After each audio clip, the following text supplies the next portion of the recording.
Morning students. So next video देखिए, भी last video में मेरा मार्कर की इंक खत्म हो गई थी, all the markers, so I have cutted the video in between. So we will start the next half of this video. देखो पॉलिनोमियल में हम प्रीवियस वीडियो में क्या कर चुके हैं, explain constant, variable, coefficient, term, degree, algebraic expression. I am sure कि अब तो सबको समझ आ ही गई है, ये सारी टर्म्स क्लियर है आपको कंप्लीटली कि एक्चुअली में क्या होते हैं ये। ठीक है, तो let's further move forward the next, that is polynomials. अब हम पढ़ेंगे पॉलिनोमियल्स। देखो पॉलिनोमियल्स क्या होते हैं, ठीक है। Polynomials is a combination of two terms, poly and nomial. Poly means होता है मेनी, ठीक है भाई, और नोमियल्स होती है आपकी टर्म्स। तो वो algebraic expression which consist many terms, that is known as polynomial. Polynomial वो एल्जेब्रिक एक्सप्रेशन होती है जिसमें बहुत सारी क्या होती है आपकी टर्म्स होती हैं, लेकिन इसकी पॉलिनोमियल की ना कुछ कंडीशंस हैं, ठीक है। वो कंडीशन क्या है? Condition number 1, variables must have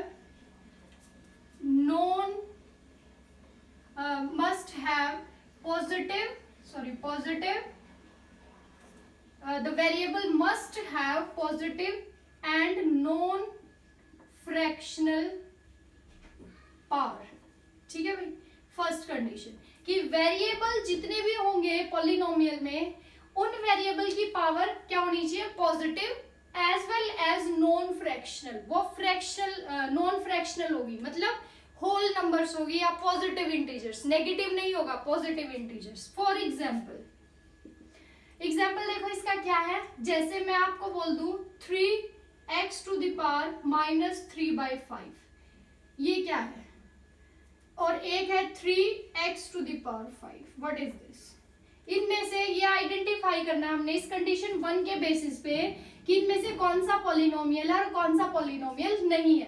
तो मैंने लिखा है कि वेरिएबल की पावर पॉजिटिव होनी चाहिए और नॉन फ्रैक्शनल होनी चाहिए भाई, ठीक है। तो पॉजिटिव, तो यहाँ पे देखो इसमें नेगेटिव है, फर्स्ट पॉइंट ही सेटिस्फाई नहीं हो रहा, प्लस नॉन फ्रैक्शनल, ये फ्रैक्शनल भी है, तो इट मींस ये तो आपका पॉलिनोमियल हो ही नहीं सकता। तो जिसकी पावर माइनस में आ जाए या नॉन फ्रैक्शनल आ जाए, यानी कि फ्रैक्शन में आ जाए, वो आपका पॉलिनोमियल नहीं होगा। और ये दूसरा आपका क्या है? पॉलिनोमियल, ठीक है भाई। ये थी आपकी फर्स्ट कंडीशन, सभी पावर्स पॉजिटिव होनी चाहिए और बिना पॉइंट की, डेसिमल नहीं होना चाहिए, 1 2 3 4 5 ऐसी होल नंबर्स वाली पावर होनी चाहिए। क्लियर? तो दूसरी कंडीशन है, ये जो दूसरी कंडीशन है ना, ये फर्स्ट कंडीशन से ही निकाली हुई है। क्या है? No variable must be in denominator. कोई भी वेरिएबल जो है वो डिनोमिनेटर में नहीं होना चाहिए। जैसे 3/x है एक वैल्यू, और एक है 3x, या आप बोल सकते हो x/3, ठीक है। अब इसमें देखो यहाँ पे वेरिएबल आपका डिनोमिनेटर में आ गया, एक्चुअली में वेरिएबल डिनोमिनेटर में आया, तो अगर मैं इसको सॉल्व करूं, डिनोमिनेटर से अगर आप वेरिएबल को न्यूमरेटर में शिफ्ट करते हो तो पावर भी चेंज होती है, प्लस माइनस में चेंज हो जाती है और माइनस प्लस में। तो यहाँ पे +1 है, x की पावर -1 होगी। एक्चुअली में इसका सॉल्यूशन तो यही है ना, पावर आपकी क्या आ गई? नेगेटिव। और ये मैं फर्स्ट पॉइंट में भी बोल चुकी हूँ कि पावर क्या होनी चाहिए? पॉजिटिव। तो एक्चुअली में जो सेकंड कंडीशन है वो फर्स्ट कंडीशन से ही ली गई है। तो 3x³ ये माइनस में पावर आ गई, तो it means this is not the polynomial. ये दोनों आपके पॉलिनोमियल हो सकते हैं, कांस्टेंट टर्म आपके डिनोमिनेटर में हो सकते हैं, दैट इज नो इशू, ठीक है। x/3 is also a polynomial, 3x is also a polynomial, ठीक है भाई। तो एल्जेब्रिक एक्सप्रेशन और पॉलिनोमियल में क्या डिफरेंस है? बच्चे मेरे से ये पूछ सकते हैं भाई कि मैम एल्जेब्रिक एक्सप्रेशन भी तो हम यही लिख रहे थे, टर्म्स यानी कांस्टेंट और वेरिएबल का कॉम्बिनेशन, और ये भी आप यही लिख रहे हो पॉलिनोमियल भी, तो डिफरेंस क्या है? Algebraic, all the algebraic expressions can be polynomial, clear है? No, this is wrong. all the जितनी भी जो ये polynomial है ना भाई, ये सारी algebraic expression हो सकती हैं, लेकिन सारी algebraic expression polynomial नहीं हो सकती। क्यों? क्योंकि ये भी हमारी अलजेब्रिक एक्सप्रेशन, ये जो है ना 3/x, इसको आप अलजेब्रिक एक्सप्रेशन में काउंट कर सकते हो। जैसे मैंने लिखा 3/x + 4y, ठीक है, ये एक एग्जांपल है। तो ये अलजेब्रिक एक्सप्रेशन है भाई, कह सकते हो आप इसको अलजेब्रिक एक्सप्रेशन। क्यों कह सकते हो? क्यों? क्योंकि it is the combination of constant variable with the help of mathematical operation. यही तो डेफिनेशन थी अलजेब्रिक एक्सप्रेशन की, कि the terms which are combined with the help of basic mathematical operation are known as algebraic expression। तो ये algebraic expression हो सकती है, polynomial नहीं हो सकती। तो this is algebraic expression और polynomial नहीं होगी, ठीक है। polynomial के लिए आपने ये दो कंडीशन देखनी बहुत ज्यादा कंपल्सरी है, बट एल्जेब्रिक एक्सप्रेशन में सिर्फ कॉम्बिनेशन जो है, यानी कि टर्म्स जो है वो आप प्लस माइनस डिवाइड मल्टीप्लाई से कंबाइन कर दोगे तो वो सारी आपकी क्या बन जाएंगी? Algebraic expression. फॉर एग्जांपल देखो, अगर मैं कोई ऐसे लेती हूँ 3x⁵ + 2, is it polynomial? Yes, ये पॉलिनोमियल भी है, एल्जेब्रिक एक्सप्रेशन भी है ये, और पॉलिनोमियल भी है, ठीक है। तो ये पॉलिनोमियल भी है, एल्जेब्रिक एक्सप्रेशन भी है। इट मींस क्या हुआ, कंक्लूजन क्या निकला, कि जितनी भी पॉलिनोमियल्स है ना वो एल्जेब्रिक एक्सप्रेशन हो सकती हैं, बट हर एक एल्जेब्रिक एक्सप्रेशन पॉलिनोमियल नहीं हो सकती। एग्जांपल मैंने यहाँ दे दिया है, ये आपका क्या है? एल्जेब्रिक एक्सप्रेशन है, बट पॉलिनोमियल नहीं है। क्लियर? तो this is the basic difference between algebraic expression and polynomial, जिसमें बच्चे बहुत कंफ्यूज होते हैं, ठीक है। तो अब आई थिंक अब तो अच्छे से क्लियर हो गया है सब बच्चों को, आई एम श्योर 100% श्योर कि क्लियर होगा। पॉलिनोमियल में जो है पावर हमेशा पॉजिटिव रहनी चाहिए और नॉन फ्रैक्शनल रहनी चाहिए, लेकिन एल्जेब्रिक एक्सप्रेशन में कुछ भी हो सकता है। क्लियर? तो this is the basic difference between the polynomial and the algebraic expressions. अब देखो भाई टाइप, लास्ट टॉपिक आपका इस वीडियो का है बेसिक कॉन्सेप्ट का पॉलिनोमियल में टाइप। जो पॉलिनोमियल है उनको आपने दो बेसिस पे डिवाइड कर रखा भाई, पॉलिनोमियल। चार्ट बना देती हूं मैं छोटा सा, on the basis of number of terms, ठीक है भाई। एक तो है नंबर ऑफ टर्म्स कितनी है आपकी, दूसरा on the basis of degree, ठीक है भाई। डिग्री के बेसिस पे और टर्म्स के बेसिस पे। टर्म्स के बेसिस पे नंबर 1 मोनोमियल, जो आपके एनसीईआरटी में एक्सप्लेन है। Number 2 binomial, number 3 trinomial. Basically ये 3 एक्सप्लेन है। 4 को आप क्वाड्रोनोमियल बोल सकते हो, 5 को पेंटनोमियल, हेक्सानोमियल, वो आपके नेमिंग आते हैं। 1 को मोनो बोलते हैं, बाई, ट्राई, 4 को हम क्या बोलते हैं? क्वाड, तो क्वाड्रोनोमियल ऐसे बोल सकते हो आप, ठीक है। वैसे बेसिकली आपके 3 एक्सप्लेन है।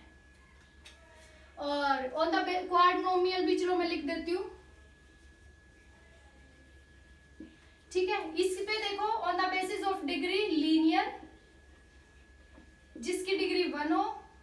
दूसरा आपके होते हैं क्वाड्रेटिक, थर्ड होती है भाई क्यूबिक, फोर्थ होती है बाई क्वाड्रेटिक, ठीक है भाई। ये आपकी क्या है? Classification of the polynomial. ये आपकी एनसीईआरटी में एक्सप्लेन है, फर्स्ट 3 दोनों क्वेश्चन भी आपको इन्हीं बेसिस पे मिलेंगे, ठीक है।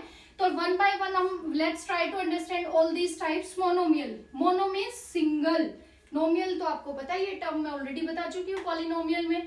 तो मोनोमियल जिसमें कितने टर्म्स हो? 1, सिंगल टर्म्स। तो यहाँ पे लिखोगे term is equals to 1, number of terms, sorry number of terms is equals to 1। For example, इसका एग्जाम्पल क्या हो सकता है? 3x³ हो गया भाई, 5y, 5, 3z, 9।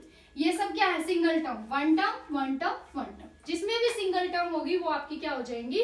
मोनोमियल, ठीक है। सेकेंड आता है बाइनोमियल, इसमें number of terms, NOT, number of terms कितनी होंगी? 2। NOT भाई मैंने अपनी बना रखी है शॉर्टकट, ये आप यूज मत कर देना कहीं। NOT number of terms 2। तो इसका एग्जाम्पल 3, इन्हीं को कंबाइन कर दो, प्लस 5y, 5, ये 2 टर्म्स आ गई। 3z⁹ प्लस 3x³, ये 2 टर्म्स आ गई। क्लियर? तो 2 टर्म्स इन ईच, तो ये दोनों आपकी क्या है? बाइनोमियल, 2 टर्म्स है इनमें। ट्राइनोमियल नाम से ही पता लग रहा है, नंबर ऑफ टर्म्स जो है वो कितनी होंगी भाई 3, तो इन्हीं से बना देते हैं हम 3x³ 5yz 5 प्लस 3z की 9, 3 टर्म्स होगी 1 2 3, तो ये क्या आपकी ट्राइनोमियल। क्वाड्रिनोमियल 4, नंबर ऑफ टर्म्स कितनी हो जाए भाई 4 हो जाए, तो इसका एग्जांपल 3x की पावर 3 5y की पावर 5 प्लस 3z की पावर 9 प्लस 5m, 4 टर्म्स होगी 1 2 3 4, ठीक है। तो जिसमें नंबर ऑफ टर्म्स 4 है वो क्वाड्रिनोमियल। फर्दर आप पेंटनोमियल हेक्सनोमियल भी ऐड ऑन कर सकते हो, बट आपका एनसीईआरटी में मोनोमियल बाइनोमियल ट्राइनोमियल, मोनोमियल मतलब सिंगल टर्म एक ही टर्म हो, बाइनोमियल 2 टर्म्स हो, ट्राइनोमियल 3 टर्म्स हो, क्लियर। तो ये तो थी आपकी on the basis of number of terms, number of terms के बेसिस पे आपकी क्लासिफिकेशन ऑफ पॉलिनोमियल, ठीक है। अब आता है भाई डिग्री के बेसिस पे, लीनियर नाम से ही पता लग रहा है सिंगल, लीनियर 1, तो जिसमें डिग्री 1 हो वो लीनियर, क्वाड्रेटिक जिसमें डिग्री 2 हो, और क्यूबिक जिसमें डिग्री 3 हो, और बाई क्वाड्रेटिक में वही होता है डिग्री 4, मैक्सिमम यही तक एक्सप्लेन है आपका। लीनियर में डिग्री 1, क्वाड्रेटिक में डिग्री 2, क्यूबिक में degree 3। Let's try to understand with the help of example. 3x plus 5y, देखो भाई पावर 1, इसमें भी पावर 1, तो इसकी डिग्री क्या हो गई आपकी 1 हो गई, तो ये क्या है आपकी लीनियर पॉलिनोमियल। सेकेंड है भाई क्वाड्रेटिक, इसी में मैं 3x² प्लस 5y कर दूं, यहाँ पे x की पावर कितनी है भाई 2, यहाँ पे y की पावर कितनी है 1, तो हाईएस्ट दोनों में 2, तो डिग्री आपकी क्या हो गई 2, हाईएस्ट चेक करनी है आपने हमेशा, clear. Next is cubic, cubic में highest degree 3x³ plus 5y² plus 3y, देखो यहाँ पे आपकी पावर कितनी है 3, पावर 2, पावर 1, तो इन तीनों में हाईएस्ट 3, तो आपकी डिग्री क्या हो जाएगी 3 यहाँ पे, ये क्या है क्यूबिक पॉलिनोमियल, ठीक है भाई। फोर्थ आती है by quadratic, 3x⁴ plus 5x³ plus 4y² plus 5y, इसमें देखो यहाँ पे पावर आपकी 4 है, यहाँ पे पावर आपकी 3 है, पावर 2, पावर 1, हाईएस्ट इज 4, तो डिग्री आपकी क्या आ गई यहाँ पे 4, इसीलिए ये है बाई क्वाड्रेटिक पॉलिनोमियल। तो ये डिग्री के बेसिस पे भी आप पॉलिनोमियल को डिवाइड कर सकते हो, क्लासिफाई कर सकते हो, और नंबर ऑफ टर्म्स के बेसिस पे भी, ठीक है। तो ये आपका था भाई basic introduction of this chapter number 2। देखिए अब इसके पीछे पॉलिनोमियल लिख लेना भाई, मोनोमियल, पॉलिनोमियल, सब polynomial, linear polynomial, quadratic, cubic और बाई क्वाड्रेटिक, ठीक है भाई। तो ये कंप्लीट एक्सप्लेनेशन थी आपकी polynomial and it's basic concept. I am sure आप सबको ये अच्छे से क्लियर हो गया होगा। अगर आपको ये बेस क्लियर है ना तो 80% चैप्टर आपको ऐसे ही आ गया है, ठीक है। Lots of questions are there in the NCERT जो सिर्फ बेसिक कॉन्सेप्ट पे ही बेस्ड है, ठीक है भाई। तो at the last subscribe my channel if not subscribed yet, like this video and also share with your friends, and also main thing press the bell icon after subscription so that you can get the video immediately after uploading. So thanks for watching the video.